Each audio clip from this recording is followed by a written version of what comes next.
I think I'm going to go insane. It's been 28 days since the 17th of December, and the rain hasn't faltered for a second since then. It keeps falling in sheets, driving down from the heavens like a waterfall. Outside, you feel like you could drown walking. When this all started out, I don't think that anyone thought much of it. I mean, this nightmare was just another winter storm then. It started in kind of an odd place, out in the North Atlantic across from the Gulf of St. Lawrence, but I'm not sure that meant anything to people who weren't meteorologists or oceanographers. The storm started out expanding very rapidly. I'm not sure if it's still growing or not, since the TV hasn't come on for more than 3 weeks, but it sure hasn't moved at all. Things started looking more bizarre when the wind failed to move the storm. It just kept hammering New England, growing south along the coastline from Maine all the way down to where I lived in Nassau County, just outside of New York City.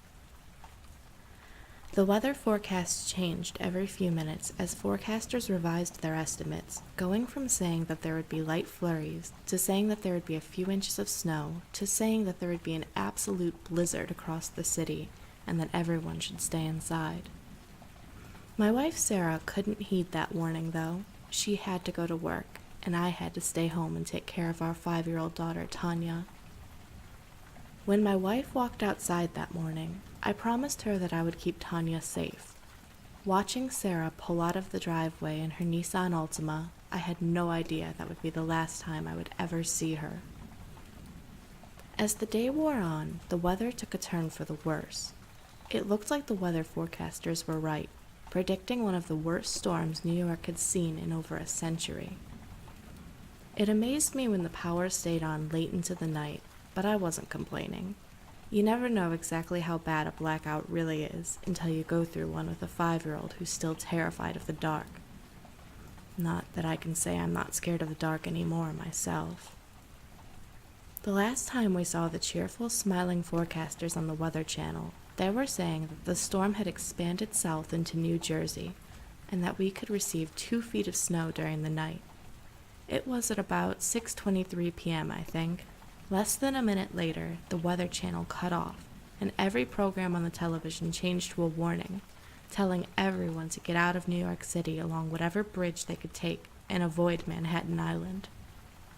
I tried to reach the company where Sarah worked on my phone, but the lines were down. I didn't really know what was going on, but I decided to listen to the reporters on my TV and get Tanya out of the city. I struggled with the idea that I shouldn't just desert Sarah, who worked in Manhattan, but when I got outside, I realized that I couldn't possibly risk going there. To the south, across the horizon, the dark clouds of night were painted red with flames. The traffic was horrible, but not as bad as you might think. A lot of people were reluctant to leave. They all seemed to be in shock. I drove my Cadillac along the roads through Nassau and Queens, seeing a lot of people standing by the roadside watching the shadow of the flames flickering against the sky, but running into far fewer actually driving along the road. Some of the people were slowly making their way by foot out of the city, and as time went on, the traffic congestion got a bit worse. But amazingly, I was able to get myself and Tanya out of New York before it became so bad that I couldn't drive at all. I still remember looking across the harbor on the road from Queens to the mainland and seeing Manhattan Island burning. I don't think that I'll ever forget that. Tanya kept staring out the windows, speechless, and tired too, I believe. I don't know for certain what time it happened to be, but I think it was past 11. All night I drove through the countryside, trying to pick up a radio station that could tell me what was going on. There was nothing anywhere, though, except news of the mandatory evacuation of New York. It seemed odd to me that I had seen very few police officers and no military officials anywhere. Now, looking back, I think they were probably all either elsewhere or dead. The next day, things were worse. The weather started getting warmer, and the snow turned to rain. Piles of snow by the roadside were melting, and the blacktop was covered with water and mud. The clouds kept getting darker as the day went on, and we ran into more and more traffic, coming from places all along coastal New England. The radio evacuation order was going out then to everyone from Massachusetts south to New Jersey. By the time that night fell, it was pretty hard to tell night from day. Tanya started asking me where her mother was, and I had to lie to her and tell her that Sarah was okay. Really, I was lying to myself, too. I thought that maybe she was somewhere along the highway right now, safely in her silver Altima. I have no doubts now that she was already dead. We eventually had to pull off of the road and go to sleep in our car. There were some strange sounds in the night around us, and my daughter kept waking up, scared that the monster she believed had been living under her bed in Nassau was there with us, living under the car.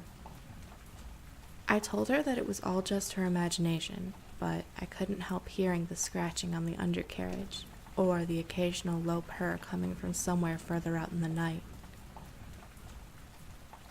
When morning came, everything seemed well again. That is, until I got moving. I wanted to believe that the sounds I had heard the night before and the ever-present sense of something out there in the night had all been figments of my imagination. But what I saw along the roadside shook that pleasant notion from my head. Everywhere there were cars still sitting on the roadside, their windows broken out and their doors sometimes torn off of their hinges. In front of some, deep trails led through the melting snow into the distance. There was no way that I was going to stay out in the car that night. Instead, I chose to find a house along the road which looked empty, and, well, I broke in. To be more accurate, I knocked on the door, and it creaked open on its own.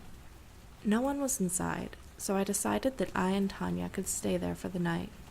The door locked safely and securely behind us, and we seemed to be safe. We've been in that house ever since. At first we stayed in the upper part of the house, but as the nights and the days grew together into one dark, pitch-black blur, we decided that the basement was probably safer. Just in time, too. Soon after we went down to the basement, I heard something break down the front door and crash around in the upper part of the building, toppling tables and knocking over the television. Time passed slowly, eternally dragging on. The temperature kept getting warmer and warmer until it began to feel more like the middle of summer than the middle of winter. Then one night, I think, it was impossible to tell, the world around us grew warmer than the inside of an oven.